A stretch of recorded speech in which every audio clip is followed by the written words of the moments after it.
Hey, everyone. Trey Hendrickson is not coming to Detroit.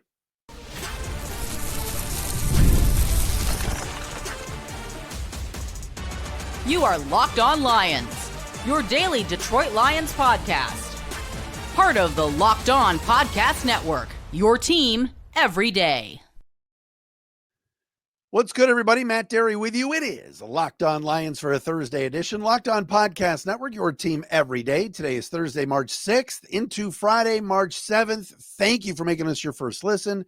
And, of course, checking us out wherever you get your podcasts. For those of you that have not subscribed and do not subscribe on our Locked On Lions YouTube channel, please do. We'd love for you to be a part of this. Watch the show as well. Oh, the YouTube comments, they're through the roof. We love that. Oh gosh, some of the YouTube commenters are just the best. But thanks for checking us out, being with us here on this Thursday edition of Locked On Lions. Thank you to our everydayers that are out there that watch the pod, listen to the pod daily. We appreciate many of you. Got to give a quick shout to some friends today. You're seeing the tie. For those of you watching on the YouTube channel, you're seeing the shirt and tie. I was a nominee for an award at the Troy Chamber of Commerce, where I am an ambassador and big believer in the Troy Chamber. I was up for the leadership award this year. Did not win it. Congratulations to Dr. Joan, my buddy, Hockenstad, who ended up winning it. But gotta give some love to some friends that won some awards today. Number one, I never mentioned this guy on the show, but my good friend Ted Efros. All right, if those of you that know Ted Efros, tell Ted that he's getting mentioned on Locked On Lions, please. Ted and my buddy Emma Hampton won the Chamber Advocate Awards award. They split it, but Ted loves the Lions. He's a big sports fan. He actually loves the Tigers more than the Lions, but got to give a shout out to Ted and everydayer extraordinaire and my good friend Michelle Choice, pregnant, looked great today in her blue dress, got up there and won for the four-peat for the Young Professionals Award. And we're just so happy for her because she's such a great person. Her and her husband, Josh, their daughter, Lena, they're always watching Locked On Lions. So I had to give some shout outs to all of those folks. Michelle's mom, Nancy, come on, Nance loves the Lions. So I got to give shouts to all of those folks for sure. All right. News of the day. Here we go. This happens like every day. Every day we got to sit here on this show and debunk that the Lions are going to hit some home run and sign all these players and trade for all these players and then not be able to afford any of them. Trey Hendrickson is going on the trade market. He has put out a statement today with the Bengals basically saying, I love Cincinnati. Thank you, Cincinnati, so much. But I'm honored and happy that the Bengals are letting me look for a trade. Trey Hendrickson is apparently too expensive for the Bengals. And so he has been given permission to seek a trade. What happens when this happens? Well, we know. Myles Garrett seeking a trade. Oh, the Lions got to get Myles Garrett. Max Crosby says he's unhappy at the end of the season last year. Oh, the Lions got to go get him. Let's go back again. Number one, could the Lions use Trey Hendrickson? Yes. Should the Lions want Trey Hendrickson? Yes. Will the Lions trade for Trey Hendrickson? No. Why? He's getting paid about $18 million this season, and then he's a free agent. And as we told you on yesterday's program, Max Crosby just got $35.5 million a year to stay with the Raiders. Hendrickson had a monster year again this year, led the NFL in sacks for the second consecutive year, 17.5 sacks in back-to-back seasons, and he has had at least 13 sacks in 4 of the last 5 seasons. He's 30 years old. Yes, I'm well aware that Trey Hendrickson, when he was with the Saints, was there during the years of Dan Campbell, Aaron Glenn, who's not with the Lions anymore, but Alex Anzalone, all of that. All right. Final year of his deal, like I said, not 18.5 million. I screwed that up. 15.8 million this year for Hendrickson, but he's going to want a new contract. And Brad Holmes has said it again, numerous times. They got to pay Aiden Hutchinson. So they're not going to spend $70 million on 2 defensive ends, 2 edge rushers. They're not. They're just not. Again, I'm all for Trey Hendrickson. I would vote for Trey Hendrickson. I would pick him up at the airport, whatever, to have him here opposite of Aiden Hutchinson. But it is not happening. The Lions have to go cheaper. This isn't baseball.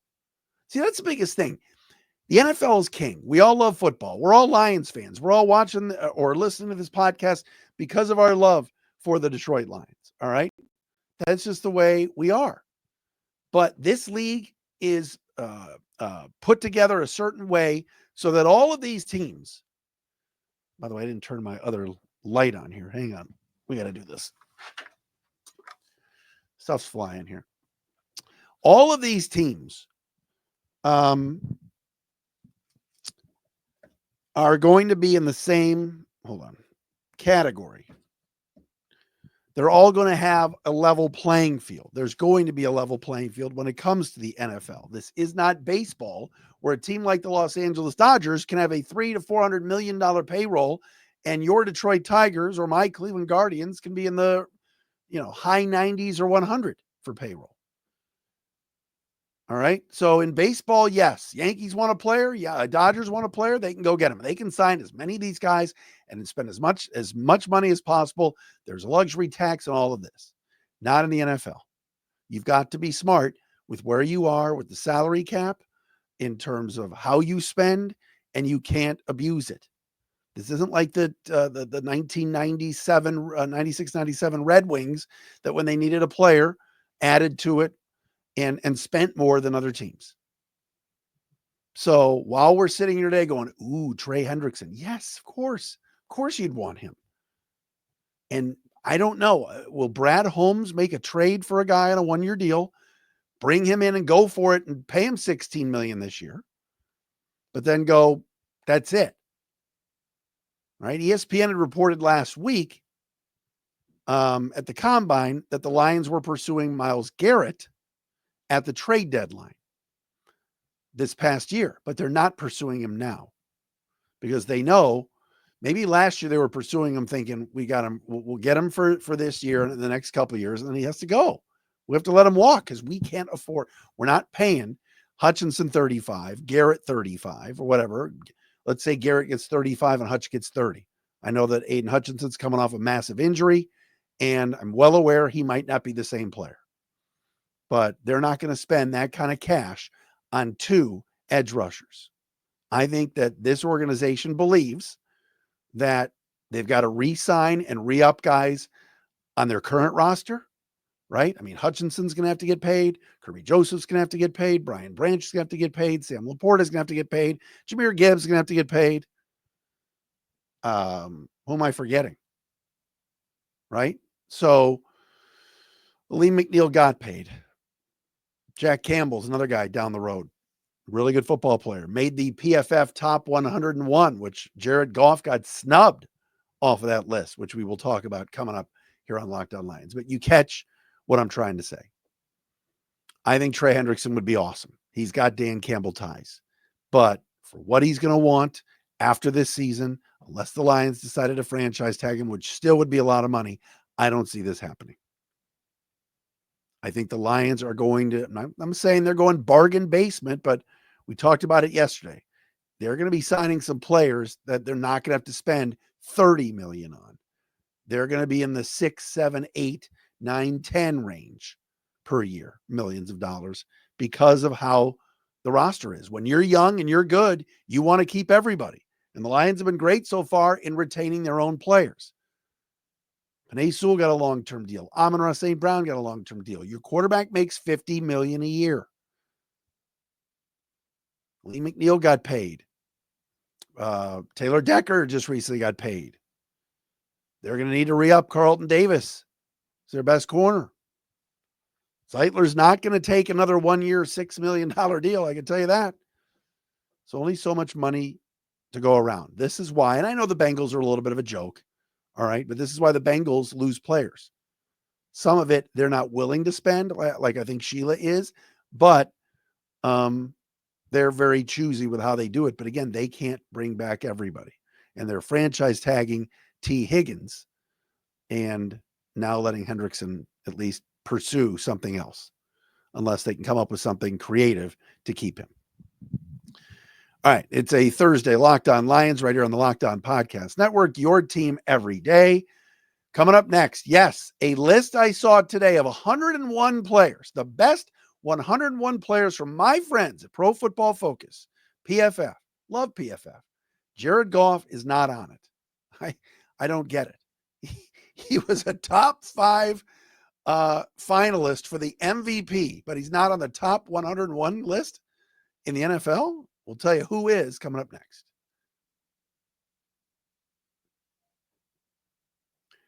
And Locked On Lions today for a Thursday, brought to you by our friends at Chewy. You've probably heard of Chewy. They really do have everything you need to keep your pet happy and healthy. Whether you're shopping for food, treats, or even pet healthcare, Chewy makes it fast, easy, and affordable. With over 100,000 products from all your favorite brands, Chewy has everything your pet needs, from food and treats to toys, beds, and grooming. And it's not just for dogs and cats. They've got supplies for birds, fish, reptiles, and small pets too. Chewy also makes it easy to manage your pet's health with prescriptions, telehealth, vet visits, and even in-person vet clinics that roll out nationwide. Auto Ship also is a game changer. You can set up automatic deliveries for food, treats, or any essentials so you never run out. You can easily change or cancel it at any time. Chewy has everything you need to keep your pet happy and healthy. Right now, you can save $20 on your first order and get free shipping by going to chewy.com or clicking the link in the description. Save $20 on your first order with free shipping by clicking the link in the description. Minimum purchase required, new customers only. Terms and conditions apply. See site for complete details. Special hello as well to another everydayer who I saw today at the Troy Chamber Awards. That would be the great Daniel Zeck. We love DZ. He's always listening, always checking out the pod. Dan and his business partner, Cat Toon, are legends in the Troy community. So DZ, thanks for checking us out daily, my friend. Great to hang with you today. All right. I saw this list, and I usually, when PFF comes out with stuff, and this came out last week, and I missed it, so my bad. But Pro Football Focus put out their top 101 players list from this past season. I think PFF will do a kind of a preview for next year, where they'll put out another list later on. And we love PFF's lists. But this one I could not believe that I saw today. And that is the Pro Football Focus, excuse me if I could speak, top 101 players list. Now, this wasn't just based on the best grades for the season, but it was close. All right. So I'll give you an example. Their top 5 NFL players from PFF from this season: Lamar Jackson, Myles Garrett, Jordan Mailata, the tackle for the Eagles, Joey Burrow, and Derrick Henry. Those were the top 5 NFL players from this past season. What I found interesting on this list was I looked up and I saw 1, 2, 3, 4, 5, 6, 7, 8 quarterbacks made the list, including Lamar Jackson was number 1. Burrow, I said, was 4. Josh Allen, 6. Jaden Daniels, 20. God, I can't even read my own handwriting. Isn't this horrible? Justin Herbert, 33. Patrick Mahomes, 39. Baker Mayfield, 63. And Jalen Hurts came in at number 91 on this list. Jared Goff did not make it. Did not make the list at all. Top 101 players in the NFL. So, for example, Dominic Puny, the guard for the 49ers, made the list over Jared Goff. Julian Love, safety from the Seahawks, made the list. Zay Flowers, the Ravens, is on the list at 95. Charles Cross, tackle Seattle, was on the list. Aiden Hutchinson, number 86 for the Lions. And there were plenty of Lions on this list. The top graded Lion on this list was, I believe, Penei Sewell. And he came in a lot lower than I thought he should be. Penei Sewell was, no, Kirby Joseph was 19. Was Kirby better than Penei? No, Kirby was 19. Just lost my spot here. Kirby was 19 and Penei Sewell was, hang on, maybe Kirby Joseph was the highest graded Lion. Hold on. Sorry, folks. Rashawn Slater was ahead of Penei Sewell. That I did see. Sewell came in at 26. So the highest graded Detroit Lion in terms of ranking was Kirby Joseph at number 19. Again, didn't make the Pro Bowl on the first vote, but he was the 19th best player on PFF's list. Here's the bottom line on this entire topic. Jared Goff is a top 101 player. He just is. All right. As far as the quarterbacks go, is Jared Goff better than Baker Mayfield? I believe so. Yeah, I truly believe that. Baker was 63 on this list. Plenty of these other quarterbacks are all good. I'm not going to do is Jared Goff better than Justin Herbert? I'm not going to do that. But to not be on the top 101 list of Pro Football Focus, and I know Jared Goff had a bad last game, and finished top 5 in the MVP voting is ridiculous. Come on. I get it's not a sexy name. I get that Jared Goff sometimes puts up numbers that people believe are due to the offensive line, the running backs, the receivers, and this past year, Ben Johnson. But to not have him on the top 101 list of all NFL players, and again, they base it on everything. And it's not just quarterbacks. It's not just important pieces. It's not any of that. All right. But Khalil Mack is a top 54 player. Brian Branch was on the list, etc. But Bucky Irving was 58. All right. Good running back for Tampa Bay. You can't tell me Bucky Irving is 58 and Jared Goff's not on the list.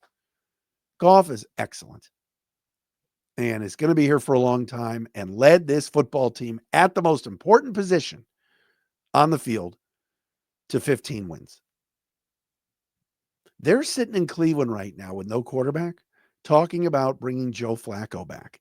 They're sitting in New York right now with the Giants with no quarterback, talking about maybe dipping their toe in the Aaron Rodgers cesspool. Like, come on now. Give Jared Goff a little bit more credit. Top 101 players. I like how they do 101. Not on the list. I think that's ridiculous. All right. I want to shift gears for a second.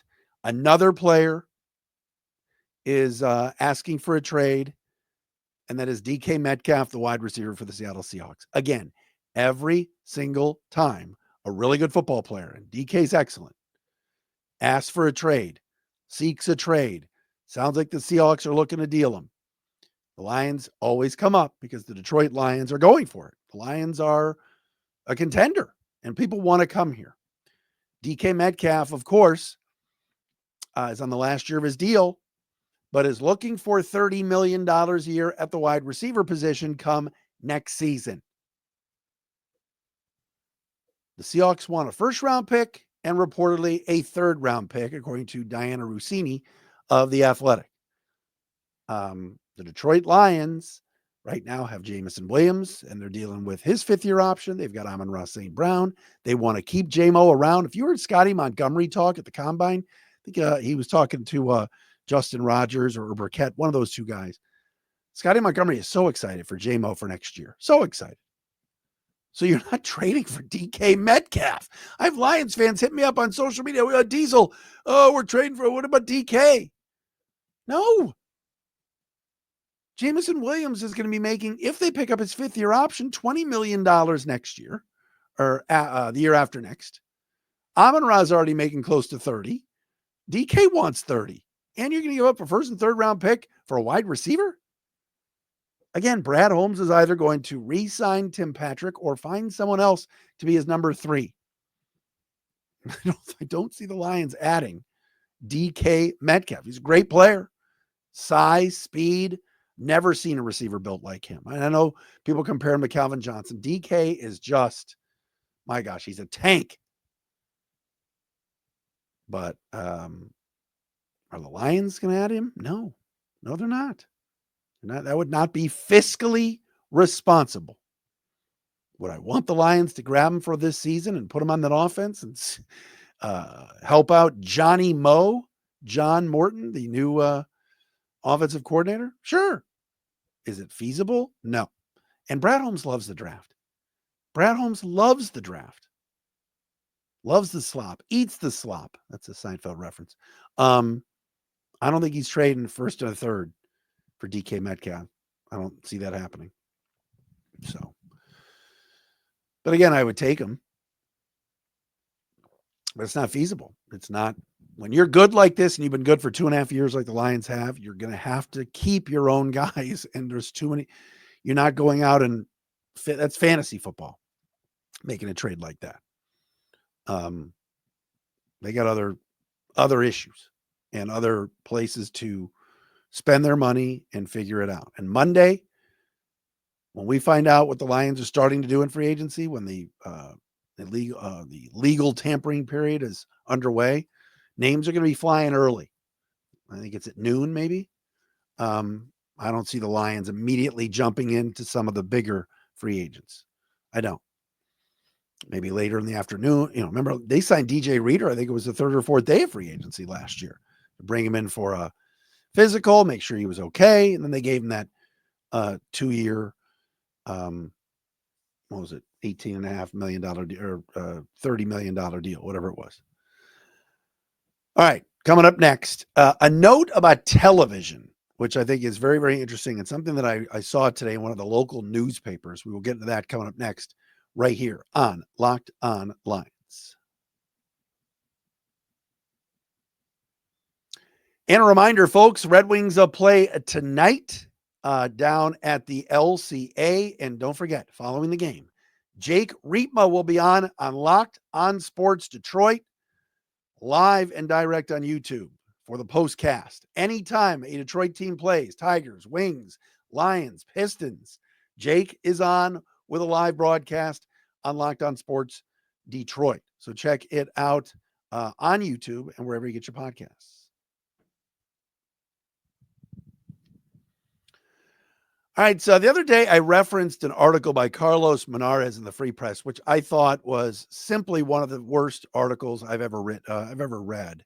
It was in regards to the Tigers TV play-by-play guy before and all this stuff, whatever. Today I read another one in the Detroit News, which was just hilarious in regards to Johnny Kane's future. Johnny's a nice guy, but my gosh, it was like a rambling 25 paragraphs on the greatness of Johnny Kane.